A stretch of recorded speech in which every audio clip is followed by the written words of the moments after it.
Alejandro Mayorkas. He is the Homeland Security Secretary. And another development that is playing out in the United States Senate is they are trying to revisit that border bill. It looks like it's going nowhere. Chuck Schumer wants to take another stab at it. Again, Donald Trump's remarks on our website are coming in, but we do want to address it's another important development here because the Secretary has tried to resurrect this, but it looks like an uphill fight. Secretary, very good to have you. Is it an impossible fight? Republicans say you're just wasting your time. Chuck Schumer is wasting his time. What do you say? Neil, thanks for having me on. The senators and I and others put a tremendous amount of effort and time into negotiating the bipartisan Senate bill. That bipartisan Senate bill would deliver for us changes to 30-year-old laws that are incredibly needed. We're dealing with a terrifically broken asylum system and would deliver for us resources at a level that we desperately need that we do not have. But it's not going to go anywhere, right? It's not going to go anywhere. Does that worry you that Chuck Schumer's wasting his time, you're wasting your time, this isn't going to go anywhere? Look, Neil, I am focused on achieving needed outcomes, and this legislation is a needed outcome, and I'm not going to lose hope, nor am I going to stop advocating for it. The American people deserve and need it. The United States Border Patrol deserve and need it. The United States Border Patrol Union supported this legislation. I'm going to continue to push for it. All right, but the president's doing a lot of things that are in this measure already, and a lot of people criticize him for doing that. What took you so long, including this measure to shut down the border once there are 4,000 crossings a day, some of these other days to speed up asylum adjudication and try to get it done within 180 days rather than waiting for years, stuff that President Biden could have done all along but didn't. Doesn't that strike you as odd? Neil, we took action a long time ago, and migration this was is just a very announced in the last week. Phenomenon, and we are seeing the results that take time to take hold.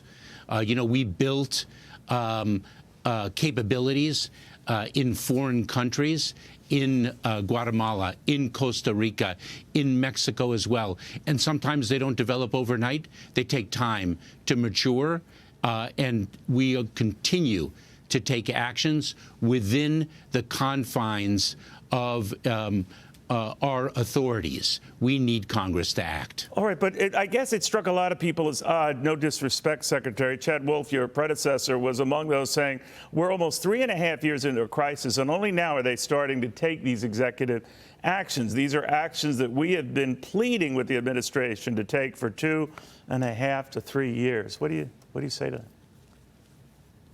that? That's not accurate. That's what I say.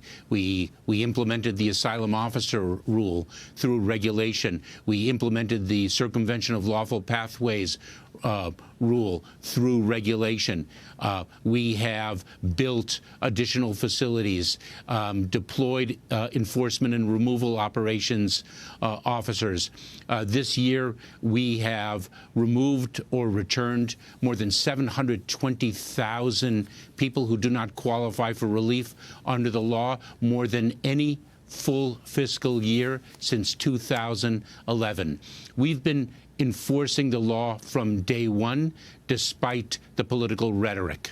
All right, but the rap against your administration, maybe your boss, I know he was happy to see that you survived this, getting convicted in the United States Senate. You were impeached in the House, only the second such cabinet member to experience something like that. But, I know you're trying to go on and move on, but a lot of your critics have said, as they have of your boss, you botched this. You botched what's going on at the border. Donald Trump was much tougher on the border, believed in a wall that seemed to work. You did not. The president did not. And this is all catch up for you guys. What do you say, Secretary? Neil, let's take a look at the history of migration rather than take political snapshots. The history of migration is that the level of encounters at our southern border increased almost 100% in 2019 over 2018. What distinguished 2020 when the numbers dropped significantly? The COVID-19 pandemic. that really dropped migration, not just to our southern border, not just throughout the Western Hemisphere, but around the world. And this country, under the leadership of President Biden, overcame the COVID-19 pandemic more rapidly than any country in our hemisphere. Our economy came roaring back more than in any country in our Western Hemisphere. And people seek to come to the United States because of the opportunities here, the economic opportunities here.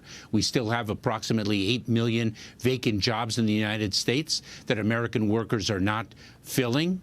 And so, therefore, our asylum system, which is fundamentally broken, presents an opportunity for them to remain here for too long. Despite that, within the authorities that we have returned or removed more people in the last 12 months than in any full fiscal year. And we're using our legal muscle more aggressively than it has been in the past. But we are restricted That's good, Secretary, by but a a lot of broken people system, are concerned. which is why we continue to believe that the sir. Senate must pass the legislation. All right. Well, hope springs eternal. But the bottom line is you were in charge of keeping us safe. And do you think we are safe with how porous the border has become? That's not saying it's all your fault. I'm just saying that are we safer now than we were before 9/11? I would say three things, Anil. One, I'm incredibly proud of the men and women of the United States Border Patrol that risk their lives every day to I'm keep sure you Americans are, but are we safer? safe and secure. We safer Number now? one. Number two, our screening and vetting capabilities are stronger than they ever have been. And three, the reality is, Neil, that we, and not just the United States alone, but Western countries are in a heightened threat environment, especially after the October 7th terrorist attacks by Hamas against Israel. That has only elevated the threat environment in Western countries, and that is why we are as vigilant as we are 24/7 in keeping our country safe. Real quickly, I'm switching gears on Robert F. Kennedy Jr. As you know, he's asked repeatedly for Secret Service protection. You're the guy who would provide something like this or say yes to it. And apparently you've said no, and he's still looking. Why not? We have established factors. We have a bipartisan group of leaders in the United States Senate and the House why wouldn't that he make qualify? recommendations Given to his me. family history, why wouldn't he qualify for that alone?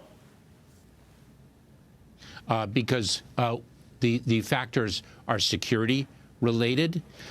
The bipartisan group of members have recommended to me that security be declined. It is ultimately my decision, but I have followed their recommendation each time. Do you think that would be a mistake? I do not knowingly make mistakes, Neil, and in this case, I have followed the recommendations of a bipartisan group. Got it. Secretary Mayorkas, thank you very much. Hey, Sean Hannity here. Hey, click here to subscribe to Fox News YouTube page and catch our hottest interviews and most compelling analysis. You will not get it anywhere else.